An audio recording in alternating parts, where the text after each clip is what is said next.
Hello every one, എല്ലാവരും സുഖമായിട്ടിരിക്കുന്നെന്ന് വിശ്വസിക്കുന്നു. ഞങ്ങളിവിടെ ഹാപ്പി ആയിട്ടൊക്കെ തന്നെ ഇരിക്കുന്നു. നോമ്പൊക്കെ കഴിഞ്ഞു, ഈസ്റ്ററൊക്കെ ആയി. അപ്പം നോൺ വെജൊക്കെ കഴിക്കാമെന്നൊക്കെ വിചാരിച്ചുകൊണ്ടിരിക്കുന്ന എൻ്റെ അടുത്ത് അമ്മച്ചി വന്നിട്ട് ചോദിക്കുകയാണ്, ഇഞ്ചിക്കറി കഴിക്കണം, ഇഞ്ചിക്കറി കഴിച്ചിട്ട് കുറച്ച് നാളായി എന്നൊക്കെ. അമ്മച്ചിയല്ലേ ചോദിച്ചതല്ലേ, എന്നാൽ അങ്ങ് ഇഞ്ചിക്കറി വെക്കാമെന്ന് ഞാൻ വിചാരിച്ചു. അത് നിങ്ങളെയും കൂടെ കാണിച്ചു തരാമെന്നൊരു ആഗ്രഹം. അപ്പോൾ അതിനുവേണ്ടി നമ്മൾ കുറച്ച് ഇഞ്ചി എടുത്തിട്ടുണ്ട്. ഇഞ്ചി തോല് കളഞ്ഞ് സ്ലൈസായിട്ട് അരിഞ്ഞു വെച്ചിട്ടുണ്ട്. അതുപോലെ തന്നെ ചുവന്നുള്ളി തോല് കളഞ്ഞ് നൈസായിട്ട് അരിഞ്ഞു വെച്ചിട്ടുണ്ട് കേട്ടോ. വട്ടത്തിലാണ് നമ്മൾ അരിയുന്നത്, നീളത്തിലല്ല, വട്ടത്തിൽ. Note the point. അപ്പോൾ അതിനുശേഷം അതിനകത്തേക്ക് തേങ്ങാക്കൊത്ത് ആവശ്യമുണ്ട്. തേങ്ങാക്കൊത്തും ഇതുപോലെ കനം കുറച്ച് അരിഞ്ഞു മാറ്റി വയ്ക്കുക. തേങ്ങാക്കൊത്തും ഇഞ്ചി നമ്മൾ വെളിച്ചെണ്ണയിൽ വറുത്ത് മാറ്റണം. അതുപോലെ തന്നെ ഇതിന് കുറച്ച് പുളിവെള്ളം ആവശ്യമാണ്.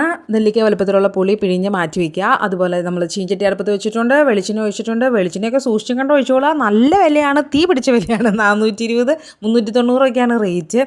ഓക്കെ, എന്തായാലും സൂക്ഷിച്ചും കണ്ടൊക്കെ ഉപയോഗിക്കുക. അപ്പോൾ വെളിച്ചെണ്ണയിൽ നമ്മുടെ ഇഞ്ചി കുടന്മാരെ ഇട്ടിട്ട് നന്നായിട്ട് വറുത്ത് കോരണം. കിരികിരാ സൗണ്ടിൽ വറുത്ത് കോരണം കേട്ടോ.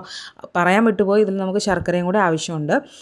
നമ്മുടെ തേങ്ങയും നന്നായിട്ട് നമ്മൾ വറുത്ത് കോരിയിട്ടുണ്ട്. കറിവേപ്പില എടുത്തിട്ടുണ്ട്. എന്തിനു വേണ്ടിയിട്ടാണെന്ന് അറിയാമോ? നമുക്ക് ഉള്ളിയൊക്കെ ഒന്ന് മൂപ്പിച്ചെടുക്കാൻ വേണ്ടിയിട്ട്. ചീനച്ചട്ടി വെച്ചു, കടുക് ഇട്ടു, ചുവന്നുള്ളി ഇട്ടിട്ടുണ്ട്, വറ്റൽമുളക്, പച്ചമുളക് ഇതൊക്കെ നൈസായിട്ട് അരിഞ്ഞ് ഇട്ടിട്ടുണ്ട്. നല്ലൊരു ബ്രൗൺ കളർ ആവണ വരെ മൂപ്പിച്ചെടുക്കുക. മൂത്തതിന് ശേഷം നമുക്ക് ആവശ്യത്തിന് മുളക് പൊടി, കൂടുതൽ മല്ലിപ്പൊടി, കുറച്ച് മഞ്ഞൾപ്പൊടിയും കൂടെ ആഡ് ചെയ്ത് നന്നായിട്ട് ഇളക്കുക. കുറച്ച് ഉപ്പും കൂടെ ഇടണം കേട്ടോ, ഉപ്പിടാൻ മറന്നുപോയി. ഓക്കെ, ഉപ്പിട്ട് ദെൻ നമ്മുടെ തേങ്ങയും ഇഞ്ചിയും വറുത്ത് വെച്ചിട്ടുണ്ടല്ലോ, അത് നന്നായിട്ട് മിക്സിയിൽ ഒന്ന് ക്രഷ് ചെയ്ത് നമ്മൾ അതിനകത്തേക്ക് ആഡ് ചെയ്യുന്നുണ്ട്.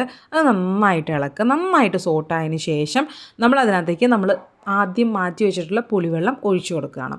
ആവശ്യത്തിന് വെള്ളമുണ്ട്, നന്നായിട്ട് ഉപ്പുണ്ടെന്നൊക്കെ നമ്മൾ നോക്കുക. എന്നിട്ട് നന്നായിട്ട് അത് തിളപ്പിക്കാൻ വിടുക കേട്ടോ. ആവശ്യത്തിന് വെള്ളമില്ലെങ്കിൽ കുറച്ച് വെള്ളം കൂടെ ഒഴിച്ചു കൊടുക്കാവുന്നതാണ്.